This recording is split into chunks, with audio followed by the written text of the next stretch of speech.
అందరికీ నమస్కారం అండి. మన వారాహ్యమ్మకి నమస్కారం చేసుకుంటూ ఈ వీడియో ఆరంభిస్తున్నాను. ఇక ఈరోజటి వీడియోలో మన కోసం వారాహ్యమ్మ వారు అందిస్తున్న సందేశం, బిడ్డ ఇప్పుడే నన్ను తాకు, ఈ అమ్మను తాకిన నీకు కొన్ని నిజాలు, కొందరి నిజ స్వరూపాలు తెలియచేస్తాను. నువ్వు నీ మంచి జీవితాన్ని అందిపించుకోకుండా కొందరి వలలో చిక్కుకుని ఉన్నావమ్మా. కాబట్టి ఇప్పుడు విన్నావంటే నీ కష్టాలన్నీ తీరి నీకు శుభవార్తలు అందజేస్తాను తల్లి అని చెప్పి మన అమ్మవారు మన కోసం ఒక అద్భుతమైన సందేశం తీసుకొచ్చారు. ఆ సందేశం ఏంటి, ఏం చెప్పబోతున్నారని చూడబోయే ముందు మన ఛానల్ ఎవరైనా ఫస్ట్ టైం చూస్తున్నట్లయితే సబ్స్క్రైబ్ చేసుకోండి. మన వీడియోస్ నచ్చినట్లయితే లైక్ చేసి మరికొంతమంది భక్తులకు షేర్ చేయండి. వీడియోలోకి వెళ్ళబోయే ముందు ఒక చిన్న రిక్వెస్ట్ ఫ్రెండ్స్, మన వీడియోస్ కింద చాలా వరకు కామెంట్స్ అనేవి వస్తూ ఉంటాయి. అక్క మేము చాలా ప్రాబ్లమ్స్ ఫేస్ చేస్తున్నామని, ఎటువంటి ప్రాబ్లంకైనా సరే మంచి సొల్యూషన్ చూపించే మనకు తెలిసిన ఒక గురూజీ ఉన్నారండి, శ్రీనివాసరాజు గారు. అమ్మవారి ఆశీస్సులతో జ్యోతిష్యం చెబుతారు. మీ సమస్యలకు మంచి ఖచ్చితమైన పరిష్కారం కావాలంటే మాత్రం స్క్రీన్ మీద కనిపిస్తున్న నంబర్కి కాల్ చేశారంటే మీ ప్రాబ్లం తీరిపోయినట్టే ఫ్రెండ్స్.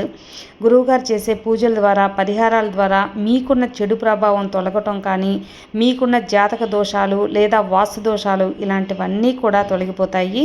మీరు చేయవలసిందల్లా స్క్రీన్ మీద కనిపిస్తున్న నంబర్కి కాల్ చేయండి. మీ ఎలాంటి ప్రాబ్లం అయినా తొలగించుకోండి ఫ్రెండ్స్.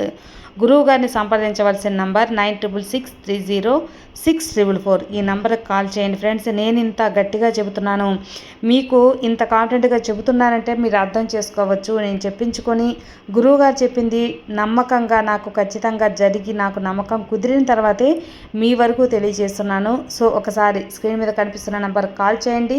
మీ ఎలాంటి సమస్యనైనా సరే తొలగించుకోండి. ఇక అమ్మవారి వాగ్దానానికి వస్తే, బిడ్డ నీకు ఈ తల్లి ఒక వాగ్దానాన్ని అందించబోతున్నాను కదా. నీతో మాట్లాడాలని ఈరోజు వచ్చాను. చూడమ్మా, నీ జీవితం చాలా పెద్ద ప్రమాదంలో ఉంది. ఎందుకో తెలుసా? నువ్వు ఇలా ఎవరనంటే వాళ్ళని గుడ్డిగా నమ్మి నీ జీవితాన్ని నువ్వు నేలపాలు చేసుకుంటున్నావు. కాస్త సానుభూతిగా మాట్లాడితే చాలు వాళ్ళని నువ్వు నమ్మేస్తావు. దీని ద్వారా నీ దాంపత్యంలో గొడవలు వస్తున్నాయి. నీ కుటుంబానికి నువ్వు దూరం అవుతున్నావు. అందుకే నేను జాగ్రత్త పరచడానికి ఈరోజు ఈ తల్లి నీ ముందుకు వచ్చాను బిడ్డ. ఈ వారాహి తల్లి ఒక్కసారి ఈ మాటలు విన్నావంటే ఆ మనిషిని అంచనా వేయలేక నీవు కనిపించేదంతా నిజమనుకుంటున్నావు కదా, అది నిజం కాదు. అందుకే నీ తల్లి పదే పదే చెబుతున్నాను, కాస్త జాగ్రత్తగా ఉండమ్మా. నిన్ను కాపాడటానికే నేను వచ్చాను, నిన్ను కాపాడుకుంటాను కూడా. కానీ నీకై నువ్వే వెళ్ళి చిక్కుల్లో ఇరుక్కుంటానంటే ఎలా చెప్పు? ఈ తల్లి ఏం చెప్తుందో అర్థమవుతుంది కదా, కాస్త జాగ్రత్తగా ఉండు. అదే నేను చెబుతున్నాను. తల్లి, నువ్వు చెడు మార్గంలో నడవకుండా, చెడుని కాపాడకుండా నిన్ను నువ్వు కాపాడుకోవాలి. చిన్నపిల్లల్లాంటి మనస్తత్వం ఉన్న బిడ్డవు నువ్వు. ఏది వచ్చినా సరే తట్టుకోలేకపోతున్నావు. కాబట్టి నీకు చెడు చేయాలని చూసేవారికి నేను అడ్డుకుంటాను. వారిని సరిహద్దుల్లో కూడా రానివ్వకుండా చేస్తాను. నువ్వుగా మాత్రం వారికి చిక్కుకోకు. వారి కల్లబొల్లి మాటల వల్ల, వారి కల్లబొల్లి కబుర్ల వల్ల నీకు, నీ కుటుంబానికి చాలా దూరం అనేది వస్తుంది. ఎంతటి ఆపద వచ్చినా సరే, ఎంత ఇబ్బంది వచ్చినా సరే, చివరి వరకు నీతో ఉండేది నీ బంధమే కదా, నీ కుటుంబం మాత్రమే కదా. అది నీకు తెలుసు. నీకు ఈరోజు అది తెలియకపోవచ్చు. కానీ తప్పుల వల్ల, నువ్వు చేసే తప్పుల వల్ల, కొందరి నిజ స్వరూపాల వల్ల తెలుసుకుంటావు. కాస్త ఇప్పుడే జాగ్రత్తగా ఉండు. అందుకే హెచ్చరించడానికి వచ్చానమ్మా. వెంటనే స్పందించొద్దు వారి మాటలకి. నువ్వు ఇచ్చే మాట అయినా సరే వెంటనే స్పందించొద్దు. ఆగి ఆలోచించి నువ్వు చేయగలిగితేనే స్పందించు. మంచి జరిగితేనే స్పందించు. దాన్ని అడ్డుకోవడానికి కొంత సమయం కావాలి కదా.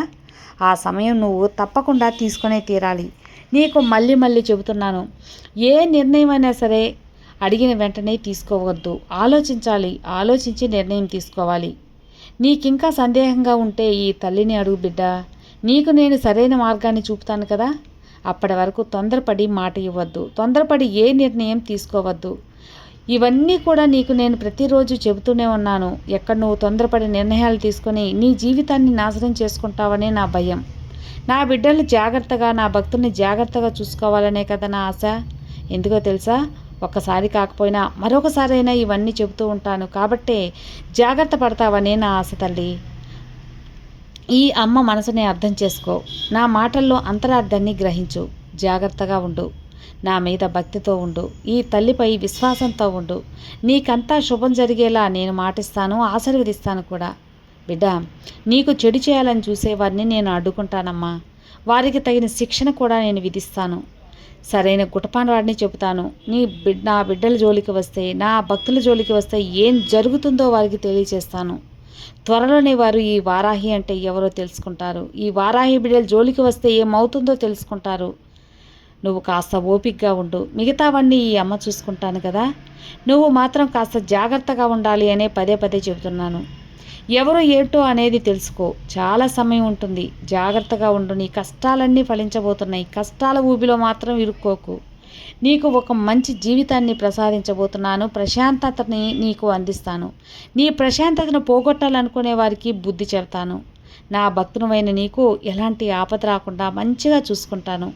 మంచి జీవితాన్ని కూడా అందిస్తాను. ఈ తల్లి చుట్టూ, నీ చుట్టూ ఉన్న మోసం చేసే వాళ్ళు నవ్వుకుంటారు కదా, అదే పనిగా ఉన్నవాళ్ళు నిన్ను నవ్వులు పాలు చేయాలని చూస్తున్నారమ్మా. అది నేను గమనించి వారి ఆట కట్టిస్తానులే. దిగులు పడవద్దు బిడ్డ. అత్యవసరమైన మరమ్మతులు నేను చేస్తాను కదా. సరైన దారిలో వాళ్ళని నడిపిస్తాను. నీ నిజమైన భక్తికి నేను గులామయ్యాను. స్వచ్ఛమైన నీ ప్రేమకు అంతా మంచే జరిపిస్తాను. నువ్వు ఎదురు చూసే మంచి వార్తలు నీ చెవిన పడేలా చేస్తాను. నువ్వు కోరినవన్నీ నీకు అందిస్తాను. కాస్త ఆలస్యమైనా సరే నేను చెప్పినవన్నీ జరిగే తీరుతాయమ్మా. ఆలస్యం అమృతం విషం అంటారు కదా, అలాగే ఆలస్యం అయ్యే కొద్దీ నీ జీవితం అద్భుతంగా ఉంటుంది. నీ కోరికలు ఒక్కొక్కటిగా తీరబోతున్నాయి. నీకు శాశ్వత ఆనందం రాబోతుంది. అందుకే ఎప్పుడు ఓపిక అనేది ఎంతో మంచిది, ఎంతో విలువైనది అని తెలుసుకో. ఈ అమ్మను తాకిన నీకు కొన్ని నిజాలు చెబుతా అన్నాను కదా, అవన్నీ కూడా ఆఖరి వరకు చూస్తే నీకే అర్థమవుతుంది తల్లి. ఈ అమ్మ మాటల్లోని పరమార్థం నీకు అర్థమవుతుంది. తప్పకుండా నీ జీవితం మంచిగా ఉంటుంది అని నేను వాగ్దానం ఇస్తున్నాను. గొప్ప గొప్ప వరాలు నీకు అందించబోతున్నాను. బిడ్డ, నువ్వు కేవలం నమ్మకంతో ఉంటే చాలు. నీకంతా శుభమే అందిస్తాను. ధైర్యాన్ని కోల్పోవద్దు. ఎందుకంటే నీకైనవి నీ చెంత చేరుస్తాను కదా. అంతవరకు ధైర్యంగా సహనంగా ఉండు.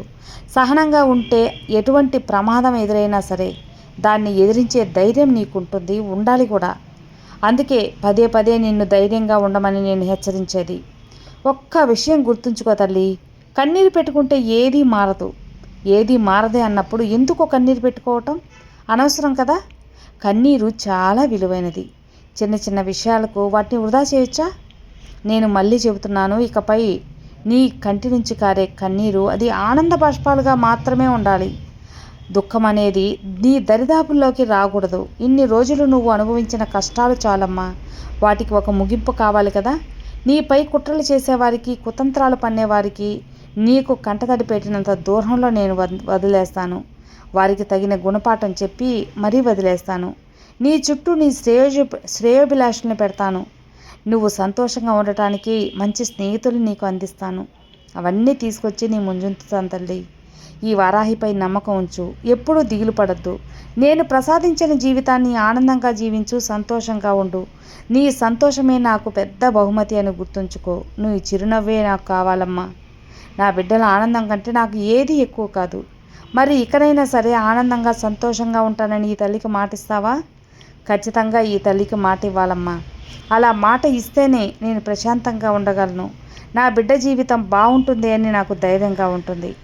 ఎవరో ఒకరి రూపంలో నీకు శుభవార్తలు అనేది పంపుతూ ఉంటాను. ఒక్కసారి ఆలోచించు. వాళ్ళ కళ్ళబొల్లి మాటలు నువ్వు వినద్దు తల్లి. తీయగా ఉంటాయి వారి మాటలు, కానీ మనల్ని పీకల్లోతుకి ముంచేస్తుంది. నీ చేతులారా నువ్వే కష్టాలు కొని తెచ్చుకుంటావా? వాటిని నీవు దరిదాపుల్లోకి తెచ్చుకుంటావా చెప్పు? కొన్ని సంవత్సరాల పాటు నీ సంతోషాన్ని వృధా చేసుకున్నావు. ఇకనైనా ఆపు. ఇప్పుడు హెచ్చరిస్తున్నాను, నీ సంతోషాన్ని ఎవరి కోసం వదులుకోవద్దు. లాభ నష్టాలు అనేవి ఆలోచించాలి కదా. ఒకసారి నష్టం జరిగితే మనకేమైనా ఒక ద్వారా లాభం వస్తుంది అని ఎదురు చూడాలి, కష్టపడాలి. నీకు ఇంత వివరంగా ఈరోజు నీ ముందుకు వచ్చి చెబుతున్నానంటే కొద్దిపాటి ఆలోచన అనేది ఉంచు. నీ పాపకర్మలన్నీ తొలగిపోయి నిన్ను ఆనందంగా జీవించే రోజులు ఇప్పుడు వచ్చేసాయి. అందుకే ఈ యొక్క వాక్కు నువ్వు వినగలుగుతున్నావు. ఈ వారాహి శక్తి స్వరూపిణి అని నీకు తెలుసు కదా. ఈ అమ్మ అడుగుజాడల్లో నడిచే నీకు అంతా శుభమే జరుగుతుంది. నువ్వు ఆశగా విన్న ఈ అమ్మ మాట నిజం చేస్తాను బిడ్డ. ఆలోచించి నిర్ణయం తీసుకో. నీ జీవితాన్ని ఎలాంటి లోటు లేకుండా ఈ తల్లి చేస్తాను కదా. ఇకనైనా సరే ఏదైనా నీ జీవితంలో సంతోషంగా జీవించి నా దగ్గరికి రమ్మా. ఎప్పుడు కూడా దుఃఖం అనే మాట నీ నోటి వెంట రాకూడదు. సంతోషం కంటే నీ సంతోషం కంటే నాకు ఏది ఎక్కువ చెప్పు. ఆనందంగా ఉండు. నువ్వు నవ్వితే చాలు తల్లి, నువ్వు బంగారు కొండవి, బంగారు తల్లివి. కాబట్టి ఈ అమ్మ ఆశీర్వాదంతో నువ్వు సంతోషంగా ఉంటావు. ఇందులో ఎటువంటి అనుమానం లేదు. కొంతమంది బొల్లి మాటలకి లేనిపోని ఆశలు పెట్టి నిన్ను మభ్యపెట్టి నిన్ను ముంచేస్తూ ఉంటారు. వారి లాభాలకు నిన్ను వాడుకుంటారు. వారి నుంచి దూరంగా ఉండు అంటున్నాను. ఇకనైనా ఎవరు ఎలాంటి వారో అని తెలుసుకో. వారి వారి నిజస్వరూపాలు తెలుసుకొని మెలుగు. నీ జీవితాన్ని సంతోషంగా జీవించు. ఈ అమ్మ ఆశీస్సులు నీకు ఎప్పుడూ ఉంటాయి. సర్వే జనా సుఖినో భవంతు. జై వారాహి.